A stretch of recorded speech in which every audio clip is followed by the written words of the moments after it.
Al-Ahqaf 25. Tudammiru kulla syai'im bi amri rabbiha fa asbahu la yura ila masakinuhum. Tudammiru kulla syai', angin topan tersebut menghancurkan kulla syai', semuanya. Bi amri rabbiha, atas perintah Allah, fa asbahu la yura ila masakinuhum, sehingga mereka tidak kelihatan lagi kecuali tinggal tempat tinggalnya saja. Yang kelihatan setelah dihancurkan adalah tempat tinggalnya. Artinya yang dihancurkan angin tofan itu sebagian atau seluruh? Sebagian. Ternyata Al-Quran menggunakan lafaz kullu dalam konteks yang tepat, artinya adalah sebagian. Al-Anbiya ayat 30. Wa ja'alna minal ma'i kulla syai'in hayy. Dan kami jadikan dari air segala sesuatunya itu hidup. Berarti menurut Al-Anbiya 30, segala sesuatu diciptakan dari air. Tapi kalau Anda lihat Ar-Rahman ayat 15, wa khalaqal janna mim marijim min nar.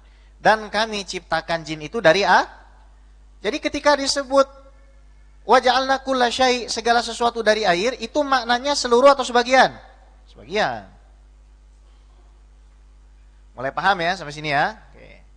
Al-An'am ayat 44. Falamma nasu ma dzukiru bihi fatahna 'alaihim abwaba kulli syai'. Abwaba kulli syai'. Hatta idza farihu bima utu akhadnahum baghtatan fa idahum mublisun.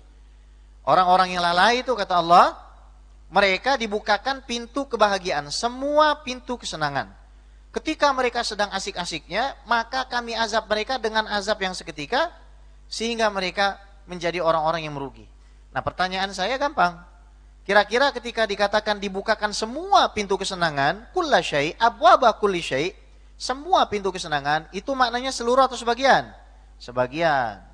Ternyata Al-Quran dalam konteksnya menggunakan lafaz kullu ini mengartikan dengan sebagian. An-Naml ayat 23. Inni ra'aitum ra'atan tamlikuhum wa utiyat min kulli syai'. Kata burung hudhud begini kepada Nabi Sulaiman, saya melihat ada seorang wanita yang menjadi raja bagi mereka, Ratu Bilqis. Dan Ratu Bilqis ini sudah diberikan segala sesuatunya. Kira-kira makna kullu dalam ayat tersebut An-Naml 23 seluruh atau sebagian?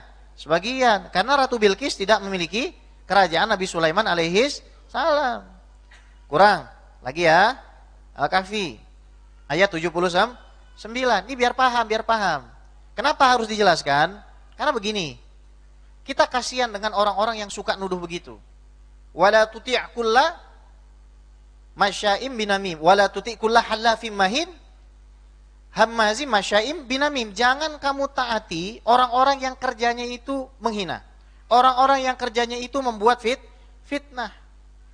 Idza ja'akum fasikum binaba'in fatabayyanu an tusibu qauman bijahalatin fatusbihu ala ma fa'altum nadimin. Jangan kamu itu taati, dapat kabar sedikit langsung kamu taati itu kabar, apalagi yang mengabarkan orang fasik. Sehingga akhirnya kamu menuduh yang bukan-bukan kepada orang yang beriman. Kata Nabi Muhammad SAW, man qala li akhihi ya kafir, barang siapa mengatakan kepada saudaranya wahai orang kafir, au aduwallah, atau mengatakan wahai musuh Allah, wa laisa kadzalika haru alaihi, sementara dia bukan musuh Allah, sementara dia ahli tauhid, maka kembalilah tuduhan itu kepada mereka. Kan kesian. Baca komen-komen yang ada di Instagram itu. Bahkan ada orang menjelaskan Maulid Nabi, dikatakan ini orang Nasrani penyusup katanya. Orang Nasrani penyusup. Kenapa? Karena menjelaskan tentang keutamaan Maulid Nabi Muhammad SAW. Kesian nggak orang seperti itu? Kesian. Amalannya, sholatnya, puasanya, zakatnya, hajinya akan habis. Masuk ke dalam hadis muflis itu. Atadruna manil muflis? Al-muflis man la dirham lahu wala mata. Kalian tahu nggak siapa itu muflis? Orang yang bangkrut. Orang yang bangkrut itu adalah orang yang tidak mempunyai bekal, tidak mempunyai dirham. Maka kata Nabi, al-muflis bin ummati, orang yang bangkrut di kalangan umatku, man ya'ti yaumal qiyamati bi sholatihi wa zakati wa siyamihi. Orang yang banyak sholatnya, banyak puasanya, banyak zakatnya.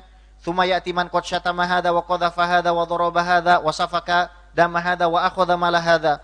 Kemudian didatangkan orang-orang yang pernah dia tuduh, dia fitnah, dia ambil hartanya, dia gunjing, dia rusak kehormatannya.